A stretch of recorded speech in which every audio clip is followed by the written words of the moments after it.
Hello and welcome to Where the Living Room Used to Be, a podcast about Rhode Island's music scene.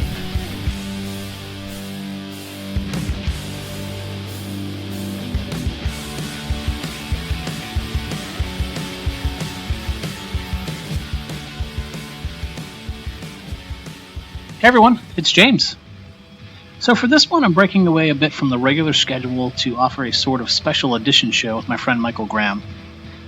Michael is doing some really cool things right now, including curating a music festival in Pawtucket called Riverbend East. We talked briefly about his time as a musician in the state, his connection to the Rhode Island Songwriters Association, and what he's got planned for the Songwriters Festival on September 7th. And make sure to stick around to the end because Michael will play a little something for you as well.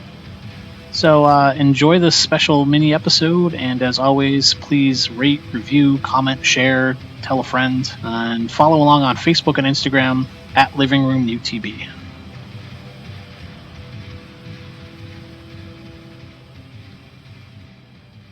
My connection to Rhode Island as a musician, I came to Rhode Island in the 1990s. I went to school here, went to Providence College, and then kind of played in a bunch of local bands, mostly rock bands in the 90s.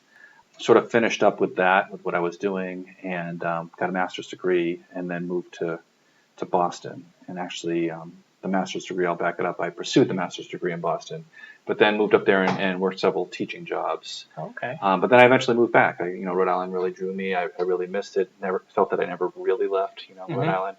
And, very happy to be here in this second go around. And then as far as the musical connection, like I was mentioning, the first time I was playing mostly in rock bands. There's a band called Dance in the Cellar. There was a band called Quiet Rivers that I played in. Pretty much a lot of variety. There wasn't any one type of band. One was a jazz fusion. One was kind of a 90s groovy alternative rock band. Okay. And then I moved, when I moved back, it was, what I did is I had revamped some of the Ants in the Cellar material and then eventually reformed that band. So that was kind of a great opportunity to kind of reconnect with the Rhode Island music scene. Okay. And where were you playing at that time? So Ants in the Cellar, we played all over the Rhode Island circuit. Also some places in Boston. Occasionally we would get up there and do some festivals as well. But in Rhode Island, we primarily played the Parlor. We played at Dusk. We played at the Met Cafe, or the Met, as it's called now. Back in the day, it was the Met Cafe. Yeah. And, all the small local venues, some different outdoor festivals, did some of the Neighbor Days stuff with, Narragansett. And just tried to, get out there as much as we could, which I think in Rhode Island's a great place to do that because there's, once you are here for a little while, you kind of know everybody and you make those connections, and there's so many events to get plugged into. Yeah. But now you perform as a solo artist. How did that come about? Yeah, so when that band that I referred to, Ants in the Cellar, when I had relaunched it in 2012 or so, we did that for a couple of years, and it was sort of a time where there was a bit of unfinished business with that band. I should mention that the co-founder of that band, his name is Dennis Sampson, and he was a wonderful songwriter, and I say was because he passed away in the late 90s. Which was, a really hard blow. Good friend of mine, good friend to the Rhode Island music community. But when I came back and reformed Ants in the Cellar with some new folks, we felt like we were doing justice to Dennis's legacy. We, I had co-written a lot of the material with Dennis, some songs of my own. Dennis did some songs on his own. And as a way to kind of bring some attention back to his contributions. And, spiritually for me, there was something that was very fulfilling about doing that. I felt connected to my friend, and then some of the people that were part of our little scene, we were able to sort of reconnect and kind of grow that too a little bit, keep the spirit of Dennis Sampson alive, but we eventually did stop with Ants in the Cellar about 2014, 2015, and I sort of segued into more singer-songwriter material, acoustic-based singer-songwriter. Okay, but were you playing some of those same songs, or did you write a new batch of songs? Yeah, no, it was primarily a new batch of songs. There wasn't any Ants in the Cellar material. That material was more rock oriented with extended guitar solos and had some progressive rock elements. So a lot of that material just didn't lend itself well to more intimate singer-songwriter stuff. So I wrote a bunch of new songs, and then I did there was a bit of a rebirth of some older material that I had tucked away from a group called the Flashing Reds, and I had played off and on with the Flashing Reds when I had lived up in Boston. We primarily played at places up there, but we did do several shows in Rhode Island as well, most notably at the old Blackstone Rock Music Club, which eventually became the Met. So Yeah. it was, a Rhode Island connection there as well. But a lot of that Flashing Reds material was Americana, folk music, singer-songwriter based. So even though it was a band and there were some, some solos and that sort of stuff, it was a little bit easier to segue and bring some of that material back into the fold. Yeah. And where do you perform now as a solo artist? Yeah, so as a solo artist, what I do, I kind of have it in two categories now. I do a lot of singer-songwriter shows through Raisa, the Rhode Island Songwriters Association, both performing and also coordinating. So that takes a good chunk of my time. And then through that sometimes comes other shows. There's through connections in nearby, Connecticut or up in Boston. And then I also will do the bar room show where, you sort of play for 3 hours and you play a bunch of covers and that sort of thing. I'll mix in some of my own material. But I do sort of an unofficial once a month residency at Murphy's Law in Pawtucket. Oh, okay. Play there once a month on a Friday or a Saturday. Yeah. Which is fun. It's a good, but it's it's big. It's a bar room and not so much of a listening environment. Yeah. It's an Irish pub. It's an Irish pub. But a good time, good people. They have taps on the tables. Exactly. Well, I keep one close by when I play there. But the singer-songwriter stuff from Raisa, the Raisa shows, is a much more intimate songwriting experience and a much more of I shouldn't say much more, but a focus on original material. Okay. Yeah, can you talk more about your connection to Raisa and just in what Raisa is in general as well? Absolutely. So Rhode Island Songwriters Association, Raisa, is a longtime Rhode Island organization. They started way back in 1993. That first go to which I referred a little bit earlier, I was not an active Raisa member. I was aware of Raisa, had some people that were part of the organization, but because I was a rock musician primarily, it just seemed to not match up. I think that was my own ignorance, because now that I'm a part of Raisa, I see that there's plenty of rock musicians that are in there, most notably Dean Petrella, who plays with the band The Complaints, who basically play all over Rhode Island. But Dean is a very active participant in that songwriting process, and then brings that material to the band. So Raisa can work, for solo singer-songwriters, but it's not genre specific. Okay. Being a band. So again, that was my own misinformation. But now that I've been a part of Raisa for a while, I have both performed at their shows, but then also started to get involved in this coordination element, where I curate a monthly series at the Brooklyn Coffee and Tea House. Okay. And that's in Providence, right? Yeah, so that series is called the Raisa Songwriters Showcase, and that happens every third Saturday of the month. We don't do shows in the summertime, but we'd have a fall series and a spring series. So we'll be starting up the fall series pretty soon. Cool. What other things does Raisa have its hand in? Yeah, so it's been great being a part of the community. Raisa hosts monthly critiques as well for songwriters. For all levels. We have some very seasoned, experienced songwriters, like Dean Petrella, and then we also have some newcomers, and people that are just starting out of all ages. Yeah. And they rotate at different members' houses. Once you do join Raisa, there's a listserv that you can get on, and it sort of announces, where the shows are and the addresses. That's rad. And it's great. It's a great time. It sort of serves as both a social element and work on your craft evening. In the beginning, people bring food. It's potluck. There's a little bit of talking and socializing, and then eventually people gravitate towards the porch or the living room, and we'll each share a song. I would say on average there's somewhere between 7 to 10 members maybe that would participate, and they'll take a song, play it, and then provide the lyrics, and then all the participants will write feedback on the lyric sheet. Okay. So at home you go home with 7 to 10 different sheets of paper that provides you some notes to help improve your craft. Have you found that to be successful?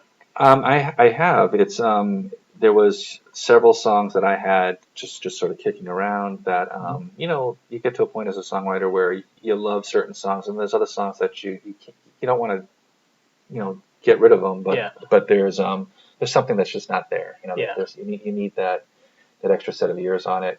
So there's been a couple of songs that I have always liked but haven't really performed too much. But then since I've gotten feedback at these critiques, and then they've been sort of granted new life. Oh, cool. That's pretty exciting. And, he definitely is something that I think keeps a lot of people motivated and coming back to these critiques. Yeah.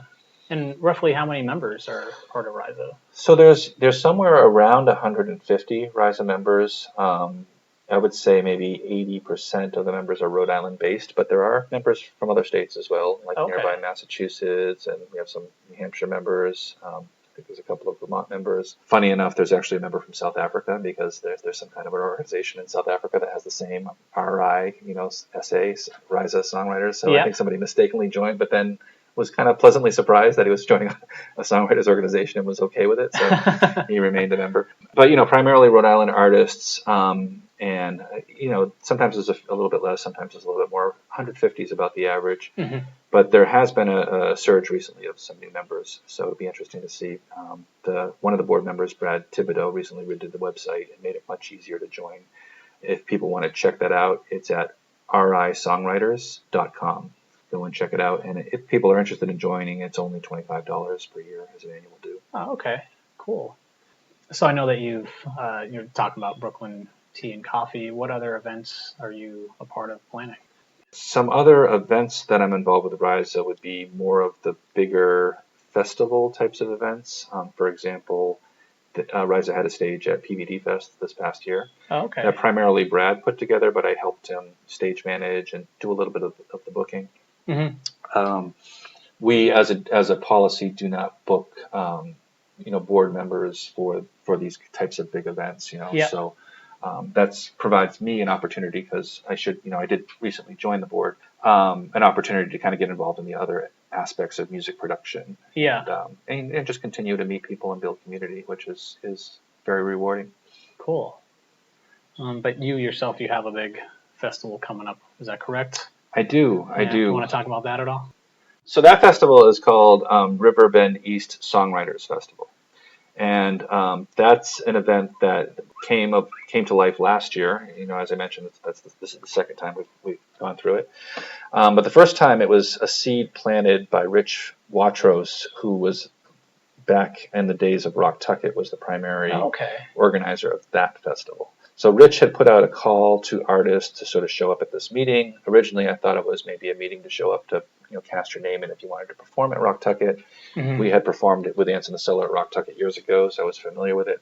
But come to find out, what Rich was looking for was organization. He was looking for people. He was looking for ideas. He was looking to community build. So I went to that meeting.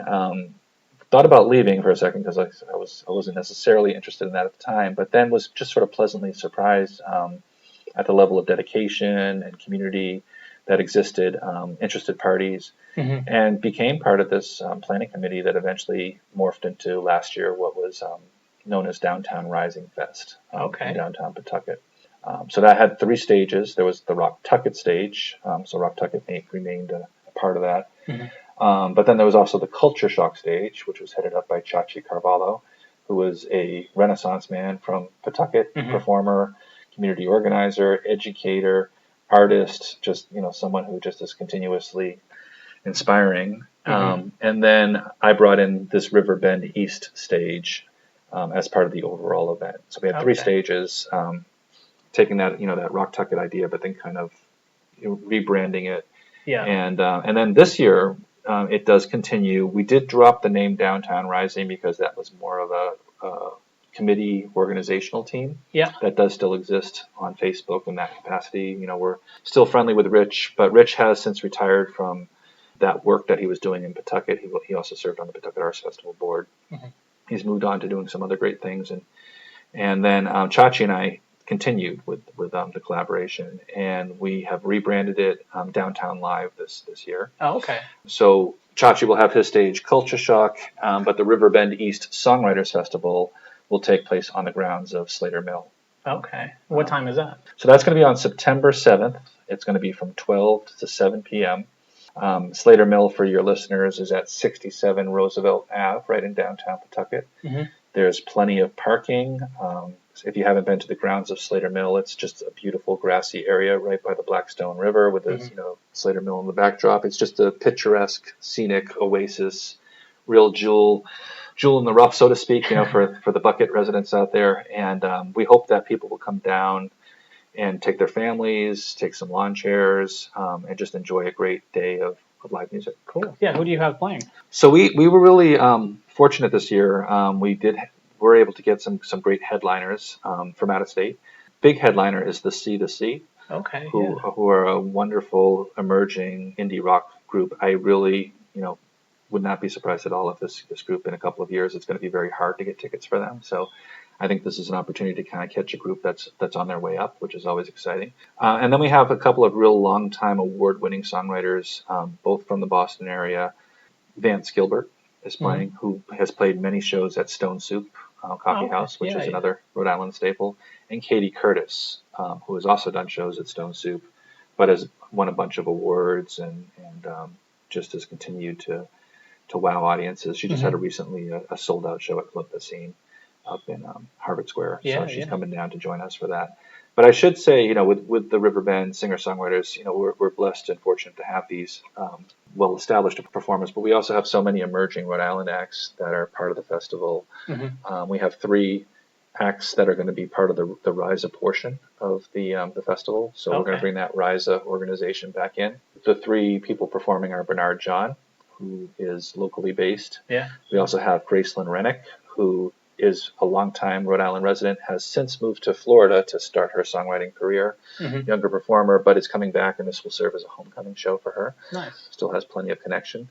And then we also have Kim Moberg performing, who's done lots and lots of shows in Rhode Island, a longtime Raisa member.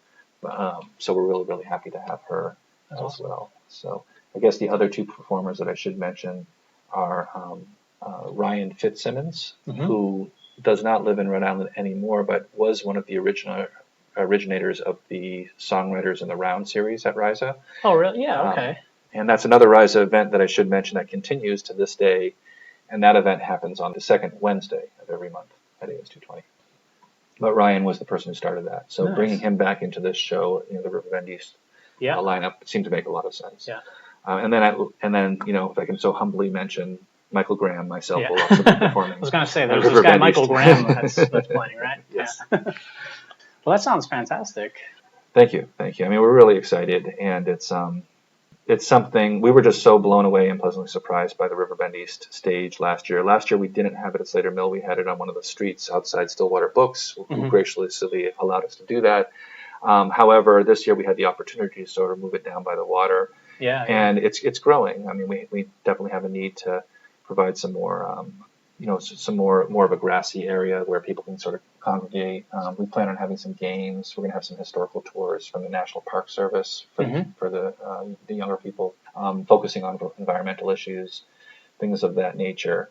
And then also people can take historical tours at Slater Mills, because why not? You're right there. Yeah. Industrial Revolution. So again, we just can't thank the great people of Slater Mill enough for allowing us to use their wonderful grounds. That's cool.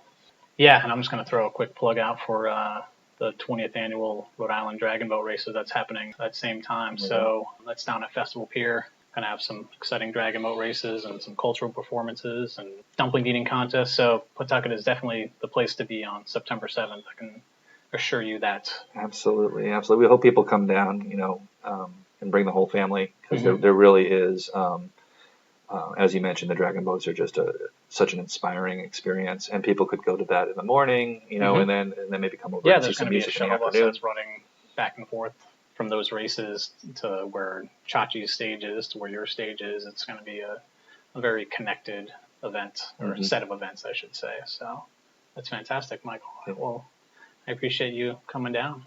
We really appreciate you, giving us the time. Thank you, James, and thank you for all you do for the Rhode Island music community.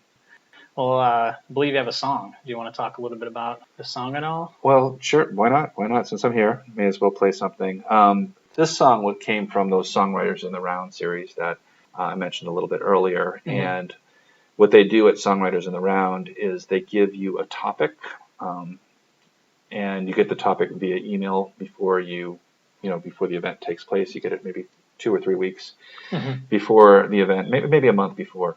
And it's based upon the feedback from the audience at the previous event. And the idea that came out from my songwriters in the round was called Taboo Tattoo. So this song is called Taboo Tattoo.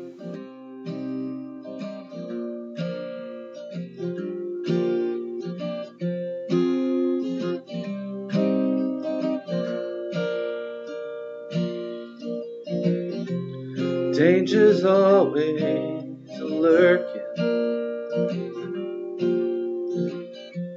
around the corner of the bend. Clowns out there smirking, devils and demons in my head.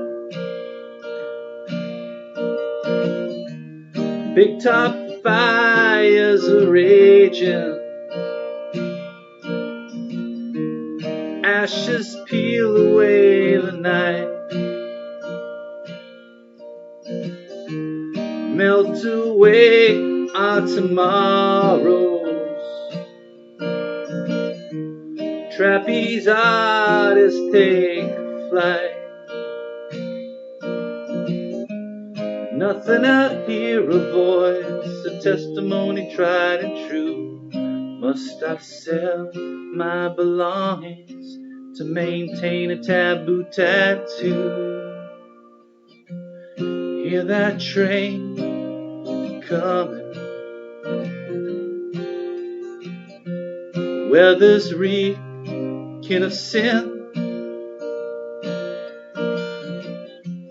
No one's waiting to greet you. Whistles warm in the wind. Violent storms may be brewing. Stop starting in flights. Fortune's out, they're so great, but never seeming quite right. Still your fears won't avoid a testimony tried and true. Think I'll sell my belongings to maintain a taboo tattoo. As I try to save you, can only watch it claim you. Can't stop it with all my might. This carnival of color can't keep my brother. Mama, don't shut out the lights. Nothing out here avoids a testimony tried and true. So now I'll place my order, file for closure. The road is long and I belong to this here taboo tattoo.